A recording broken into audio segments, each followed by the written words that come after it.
Ou então compartilha aí no facebook.com/lincoln.fernandes, facebook.com/redefefm e facebook.com/totalfm. Você confere as notícias do dia também no portal 016. Samuel e Décio Rodrigues, olha, ontem nós fomos informados sobre a morte do ex-delegado seccional de Ribeirão Preto, Dr. Benedito Valencisi. Ele tinha 70 anos de idade e sofreu um infarto enquanto dormia em Jaú, aqui pertinho. O Valencisi, ele indiciou o ex-prefeito Antônio Palocci por suposto envolvimento na máfia do lixo. Antônio Valencisi, Benedito Antônio Valencisi, morreu aos 70 anos de idade. A gente tem uma imagem aí do doutor Valencisi, né? Quem não se lembra do doutor Valencisi? Ele tinha um posicionamento muito firme à frente da Delegacia de Investigações Gerais, à frente da Delegacia Seccional. Ele estava dormindo, de acordo com familiares, e sofreu um infarto em Jaú. A morte dele foi confirmada pelo filho do delegado, o padre Armandinho Valencisi. Você já pensou, na família tem um padre e um delegado? Não é isso? O pai é delegado e o filho é padre.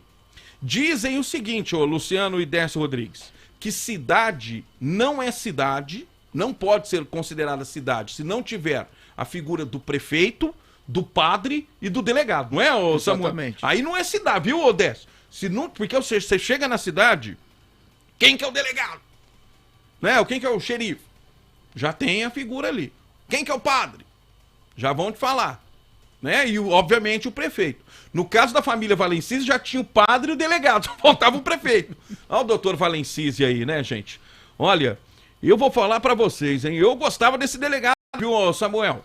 Eu também, muito Né? emblemático. A cidade gostava dele. Ele colocou, como é que chamava aquele assessor do Palocci lá? Rogério Buratti. Ele colocou o Buratti de pijama da cadeia pra dar entrevista lá nos corredores da Delegacia Seccional, não foi? Foi, exatamente. Hã? E eu me lembro, eu era estagiário nessa época, você já tinha 35 anos de jornalismo. Já tava lá entrevistando. E eu me lembro muito da sua...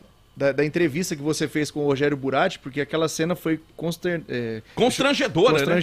Porque ele tava o cara mais forte do Palocci na época, de uniforme laranja, que era um pijamão, e você comandou a entrevista. Colocou esse delegado aí, mostra o doutor Valencisi aí, a nossa homenagem ao doutor Valencisi.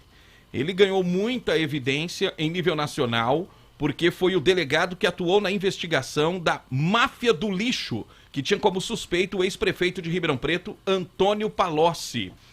Ele faleceu aos 70 anos e o doutor Valencisi colocou o Rogério Buratti com um pijamão, não me lembro se era um pijamão laranjado. Laranja. Laranja, né? Laranja. É o uniforme do time da cadeia lá, o Décio. É um time que E tem colocou muita gente famosa, hein? Ali na Delegacia Seccional, é um prédio antigo, né? Tem umas escadarias assim, ó, laterais.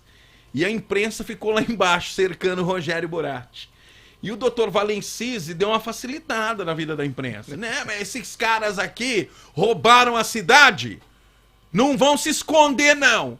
Aí ele falou pro Buratti lá, desce aqui, no meio dos repórteres ali. Não é isso, Samuel? Foi isso mesmo. Vocês têm que dar satisfação para a sociedade. A imprensa em peso estava lá, todo mundo estava lá, e eu me lembro do jeito que o Rogério Buratti ficou, porque ele era o cara forte do governo. Ele na época, hein, ele confessou que recebia 60 mil reais de salário, que era um absurdo, nem sei quanto que dá a conta disso. Naquela época, né? Naquela época, e assim, foi uma repercussão nacional do caso. Mostra o doutor Valencisi aí, nossa homenagem ao doutor Benedito Antônio Valencisi. Teve um outro caso, e esse eu acompanhei muitíssimo de perto, viu, Décio e Samuel Prisco. Houve um sequestro em Ribeirão Preto, e todos nós sabemos que sequestros... Pode devolver, Tiagão? Pode deixar na janelinha aí o nosso time aqui. Sequestros são casos delicadíssimos, de difícil solução, em que a polícia tem de agir com extrema inteligência para a vítima não morrer, né? Então a polícia, ela tem de adotar um comportamento, adotar procedimentos em que esteja à frente do pensamento dos bandidos. E obviamente que quando uma quadrilha faz um sequestro, ela tem todo um planejamento. Então ela naturalmente já está na frente de todos, da família, da polícia, no que diz respeito ao ato. Porque ninguém consegue investigar o que passa na mente de ninguém. Eu acompanhei muito de perto o sequestro de um jovem aqui de Ribeirão Preto, né, o Mike. Depois disso veio a público, então não há nenhum problema em a gente citar o caso aqui, porque foi um caso de extrema repercussão.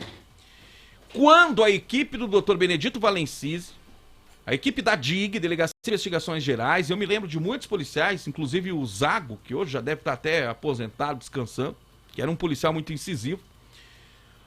A equipe descobriu onde era o cativeiro, onde estava o jovem Mike, da loja Mike Dye, uma loja de jeans, não é isso? Isso. Aqui em Ribeirão Preto. E eu me lembro que eu estava junto, e fui junto com os policiais para estourar o cativeiro, porque a polícia tinha informação, já tinha feito interceptações e etc. Eu me lembro que o ponto de referência para se chegar ao cativeiro era o pontilhão da FEPASA, aqui em Jardinópolis. Quem vai pela Anhanguera, no sentido norte, né, passando um pouquinho em Jardinópolis, você vê um pontilhão ali, onde passa a locomotiva.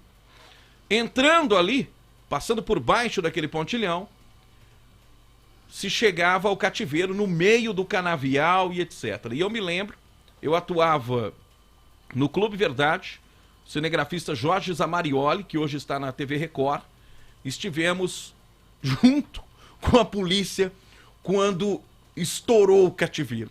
Eu nunca vi tanto bandido sair correndo, mas como se fosse... Sabe quando você espanta o formigueiro? Cada um para um lado no canavial.